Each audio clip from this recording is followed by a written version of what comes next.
Hi, everybody. Avana Intuitive here. I am again my Tuesday night Akashic Records recording for you guys. I wanted to go over something that I actually recorded with Allie with Heart and Soul Connected. It is basically talking about Thoth and how I have kind of feel some connection with him, but I kind of have to back into him because I actually also feel a strong connection with Archangel Metatron. So I wanted to just kind of talk about Archangel Metatron, Thoth, the Emerald Tablets, and kind of how this all relates to the Akashic Records. And after that, I'm going to do the three-card pool.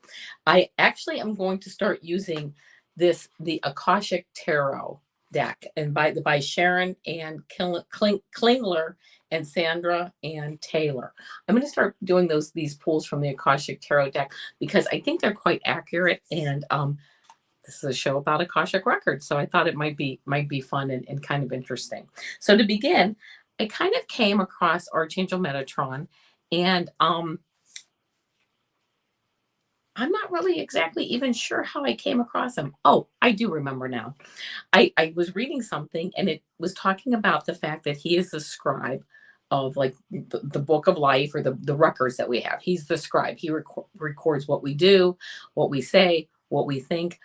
Most importantly to me is he records what our intentions are. So that's what he's doing from the beginning of time to the current, until time, to infinity. He's recording our records of our lives. So I thought that's very interesting because I do a lot of that at work. I do minutes and I record things. Make no mistake, I know I'm not Archangel Metatron, but I'm just saying that it was something that I could like hook into with him. And I thought, wow, that's really very interesting that he is this scribe of these records. So that got me started thinking about him. I also feel very connected with Archangel Uriel, but I don't know why with him either.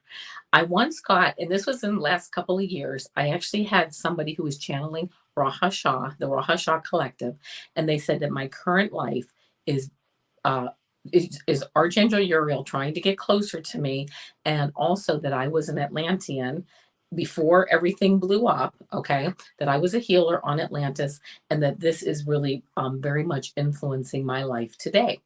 And I believe that. And I also believe, I was also told that I really have never been on earth before. There was that time, like a practice, and now I'm here now. And I thought that really resonated with me because that really resonates with me because I don't really feel like I belong in a lot of things. I mean, I'm usually like the odd man out all the time. So no big deal. I've never really thought about it one way or another, but it just gave me again some kind of feedback on how things are going with my life. Where I thought, yeah, I'm kind of like a loner. I do my own thing, and you know, there you go, right? So I hear about Atlantis, I hear about Archangel Uriel, I then come across Archangel Metatron. He's a scribe. I feel like that's what I do too. Um, so then I started kind of doing some more research, and I found out that Archangel Metatron was Enoch in the Bible. So he is one of two angels that have actually archangels that have actually walked the earth. The other one is Archangel Sandalphon. But he was Enoch, and then he was pulled in, Source pulled him into being the recorder of the records. Before that, though, while he was still on Earth, Archangel Uriel came to him and took him around and showed him the sacred geometry while he was still in human form of how the planets are laid out and how everything is working, in the universe, and I'm sure many universes, and an infinity of universes, but the grid and how everything's laid out. So he showed him the grid and how sacred geometry holds everything together. So again, as I said, Metatron records the everything for the Akashic Records, your feelings, your thoughts, your intentions. I am glancing down at some index cards here because there's a lot of information. I know I won't remember it all, but he is a record keeper. He sits next to Source, and he. The interesting thing that I've heard about Metatron is a lot of times we're talking about vibrations here, but a lot of times, and that can be like a dynamic or a linear discussion, but I'm going to keep it where I understand it, which is probably more linear than dynamic. Linear as it goes, past, present, future. Dynamic says everything's going on at one time, which I actually believe that.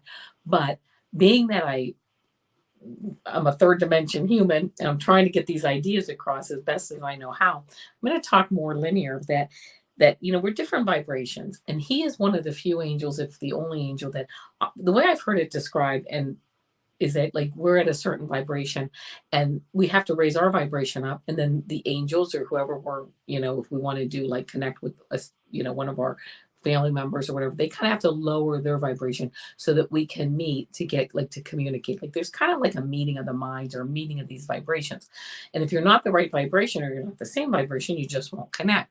Well, he is the only angel that I know that can actually pull you up to his vibration. He's that strong, and he can just pull you up. And again, I wanted to address, I am saying he and God.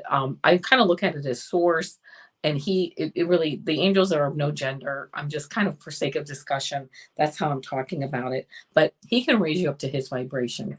If you learn or start to study Metatron at all, you'll hear that he has a Metatron's cube. And this cube is basically every shape that exists in the universe. So I want to show you this picture that I printed out.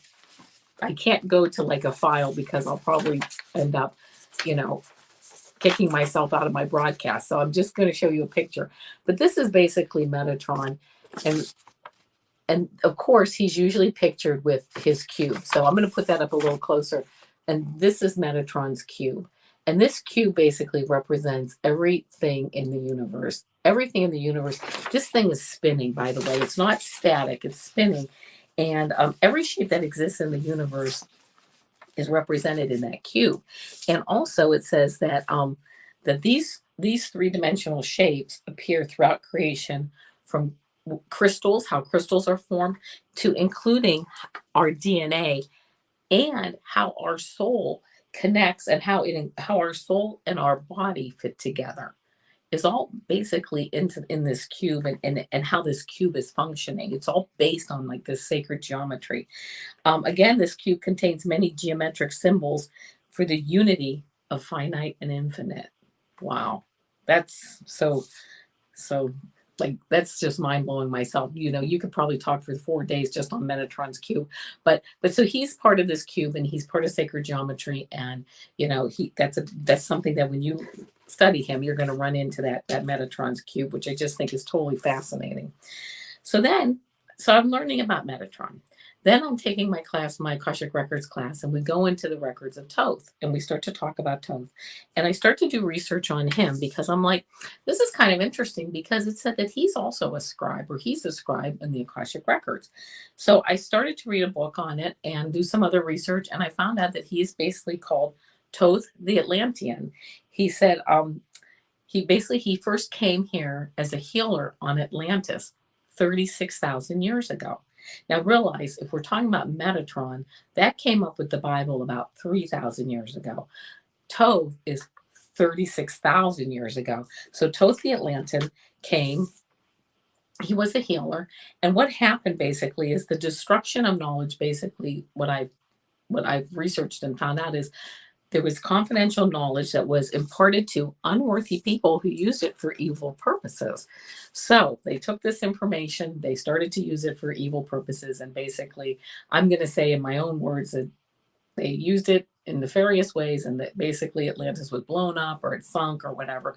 When that happened, he left and he went to Egypt with other divine Atlanteans.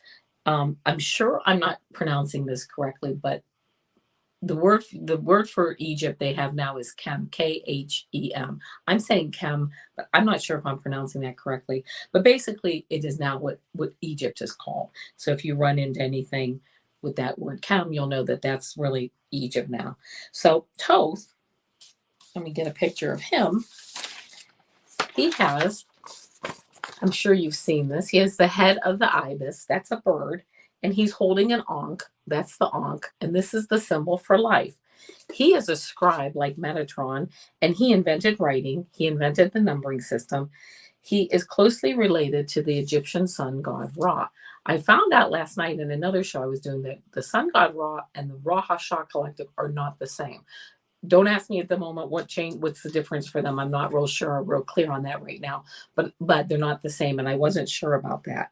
So Thoth moved to Egypt, And I also wanted to say, oh, and he ruled Egypt for 14,000 years, and he was told to be, he called himself a teacher of men, and other men and women at that time also called, he was a teacher of men.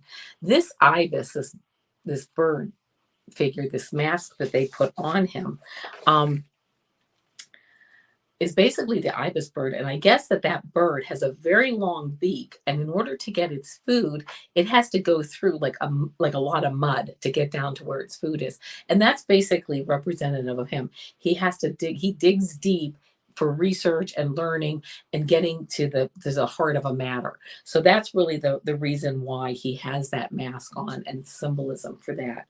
But again, he is told to be a teacher of men, and he is preserving the records through teaching until light grows amongst men. So until we become more enlightened, he is preserving the records. Now, what are the records? The records are the emerald tablets. And I'm going to show you a picture of those. So we have the emerald tablets. Here is an Egyptian picture of of Thoth right here. Obviously, here he is in an Egyptian, I guess hieroglyph or whatever they call it. But this over here, oh my goodness, this over here is basically what the emerald tablets look like. And they have not found all of the tablets yet. I'm going to hold that up a little bit. But you can see it's inscribed. They don't know what the substance is, at least from the research I've done so far. They don't know what the substance is that made these emerald tablets, but it's basically indestructible. And you know what I was thinking the other day, and there's no reason for me to think this. I mean, I have no backing, no research on this. But I was thinking, moldavite came, that crystal moldavite came as a comet, and it came through, and you can buy, and I was like, I wonder if this is like moldavite or something that came through from space, maybe hit the earth and gave us this beautiful emerald stones that he used to carve out these tablets. But he said anyone can follow this path of merging with source, and the emerald tablets basically give you the answers to how do you follow the path. What do you do? The first thing he says is you look in your life for disorder and you get rid of it. You balance and order your life.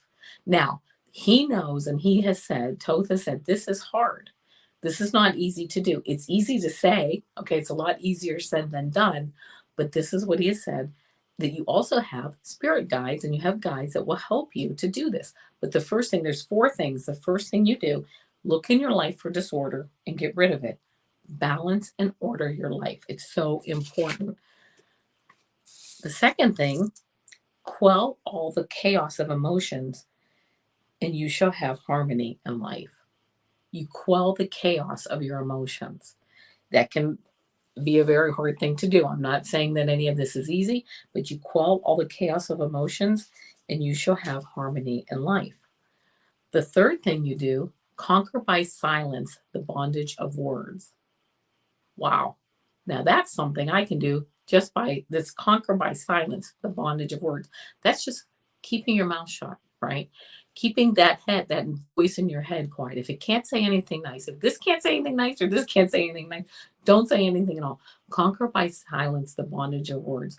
That means to me, how I'm interpreting that is if people say something to me that I don't believe is nice or whatever, or hurts my feelings, I don't even need to react to it. Also, again, that voice that I have in my head, to conquer by silence that voice I have in my head. And then the fourth thing is keep ever your eyes on the light. Well, there you go. Keep ever your eyes on the light. So he very much believes, of course, in the law of one. Okay, talks about the law of one, and as above, so below. Right? And as below, so above. What we're doing, we reflect above. What's going on above reflects below. We are all creating our own realities here, whether we would decide to create one of lightness or of darkness. So it says, when you become one with source, you become one with all. So there you go. And this light comes to those who strive. He says, hard is the pathway, but you walk with messengers of light. So as you walk your life's path, it's hard. but you are walking with messengers of light. Make sure that you have the free will, but make sure that you bring them in if you so choose, so that they can help make that path easier. He says light is eternal and darkness is fleeting. That's so true, because you know what? You have light on one end, light, darkness. It's all the same spectrum, but but the darkness will turn to light. It definitely can turn to light. He also says man's evolution consists in the process of changing to forms that are not of this world. Well, that's really very interesting to me, because we here, we are here to create, and we are at the cutting edge of creation. I can think all day long about something, or I don't have to think about anything at all. But until I put my mind and my hands and my body into it, my physical body and my hands into it, I have to get the idea first, a vision, then a dream, then a reality. But it becomes a reality because I either write a story, or I engineer a design, or I make a quilt. We are at the cutting edge of reality and the cutting edge of creation. This is right here, right now, is where it's all happening. It's not happening anywhere else. I'll give you an example, and this is kind of an interesting, really, if you want to talk about a third dimension example, this is it. When you go to a store, you can walk around that store all day. You can look at everything. You can touch everything. You can have demos done of things. You can maybe take a sample of some of the deli, stuff, whatever. The only place that store makes money is when you check out. Whoa, you are taking advantage of that store, enjoying your afternoon shopping, looking things. But the only place that store makes money is at the checkout. Same thing with us. We can think about things, we can do things, we can talk about things, we can feel sad, happy, whatever we want. But the only time that we are on the cutting edge of creation and that something gets done is when we actually do it. That is when, and as that creation, as we create more and more, that's how we're progressing. We're not, we're not stopping, we're not going backwards. We can only move forward. So I think that's just very, very, very, very an interesting concept to me, that man's evolution consists in the process of changing to forms that are not of this world. Absolutely. And it says you grow to live on a higher plane. You must become formless. That's true in a sense, because as far as formless, I mean, you have to really be in your head and in your imagination and creating. That's really where it's at. Grow into one with the light. Be a channel of divine principles to the world of men. As you learn these principles, then you have a responsibility. If you so choose, you do have free will, but it's almost an act of selfishness if you don't share that with people and say, hey, here's a little bit easier way to do it. If people want to hear that, again, anymore, I always am like, I know this is none of my business, but, and believe me, I rarely put any opinion into anything unless I really see something I have to like, it really is like, oh, maybe I can help out a little bit here. But for the most part, I don't say anything. But again, you grow, you be a channel of divine principles to the world of men. Let people see how you react to things, how you act during your day. Let them see the integrity that you have, the trust that you have, the trust that you have in the universe, your joy, your happiness. That setting that example is just amazing. It says you're only a soul. The body is nothing. The soul is everything. The key to these higher worlds is within you. That's so true. You create your reality. The key to the higher worlds is within you. It can be found only within. It's the only place we can find it. We need to change our perspective and live in joy. And when we do that, that's our world. Whatever other people are doing, really none of our business. Seek to be one with the divine source. Nothing else matters but the growth of the soul. The flesh is fleeting. These are all things from the Emerald Tablets that I'm reading. Just some more information. Nothing else matters but the growth of the soul. The flesh is fleeting, which is true. We don't take our flesh, our body with us. Mother Earth Gaia has a contract with Source that says our body stays here. And that's true. Our soul comes down, enters our body, and then our soul leaves. But Mother Earth Gaia holds space for our body, our physical body on Mother Earth. That doesn't come, that doesn't, our body doesn't leave, go back to heaven or anything. It stays here on Earth. Nothing but progress of the soul counts. This makes you free to become who you are to be. As you have free will. You can do whatever you want. You will always have like divine what's the word I'm looking, you will always have worth, divine worth.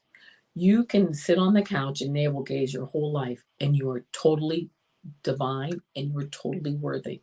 You don't have to do anything. But if you progress in your soul and you have your soul grow, then this makes you free to become who you are to be.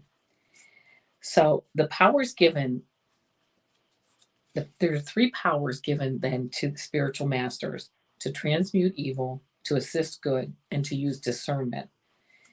And spiritual masters, people on earth who really master their spirituality, first, they love. They love people. They love themselves. They possess they possess perfect knowledge. They learn knowledge, the knowledge of unconditional love.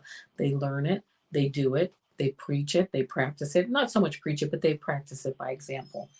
Then there's wisdom. So you have love and wisdom. Wisdom, knowing all possible ways to help others. You try and help others as much as you can, as much as they'll let you, but also not to your detriment either. Okay. But you have the love and you have the wisdom. And when you combine that love and wisdom, you have the power, you have the spiritual power of the universe to move forward. Darkness and light are one. Darkness is chaos. That's one end of the spectrum. Light is divine harmony. That's the other end. Darkness is transmuted by light. That light's going to shine down. There's much more light in the universe than there is darkness.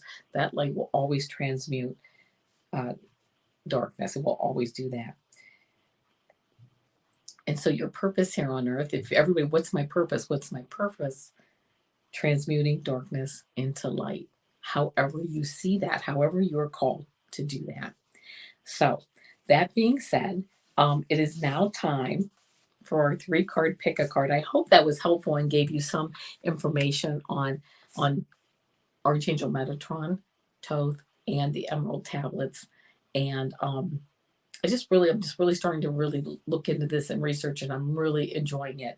But again, it's time for our 3-card pick a card. So again, this is the Akashic Tarot.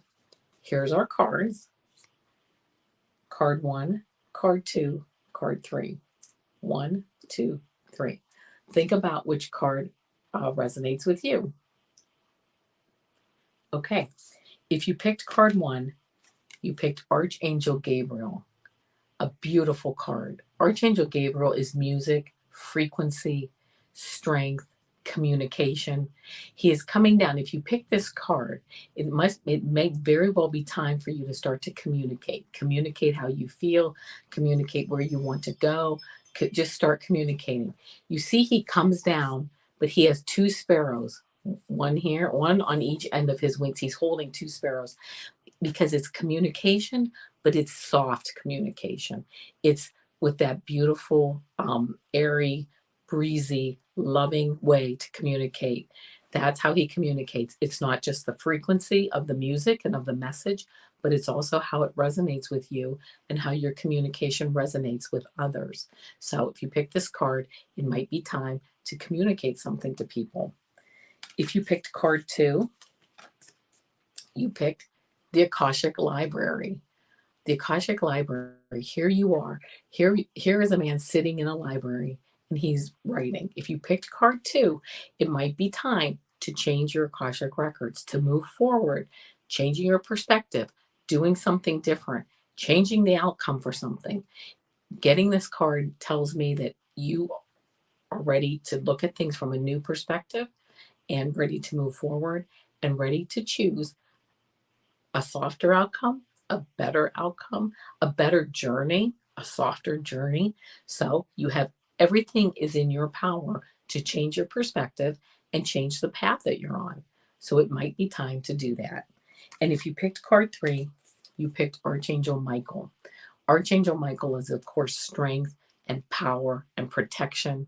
Here he is in his strength, getting ready. Actually, there's 2 children here. He's getting ready to pick up this little boy here. But I'm hearing that it might just be time to use your strength, your inner courage, time to move forward on something, time to muster that strength up, time to call in Archangel Michael and ask him to help you to move forward and to help cut. He has not in this particular picture, but he has a sword and he has a shield. It may be time to cut cords with some people, some issues, some situations. So if you pick this card again, it may be time to take a look and start to cut some cords and get that inner courage ready and get that strength ready to move forward. So that's my show for today. I hope you enjoyed it. Please, I always appreciate liking, subscribing, and sharing. It absolutely helps the channel. I want to thank all my current subscribers. I love it.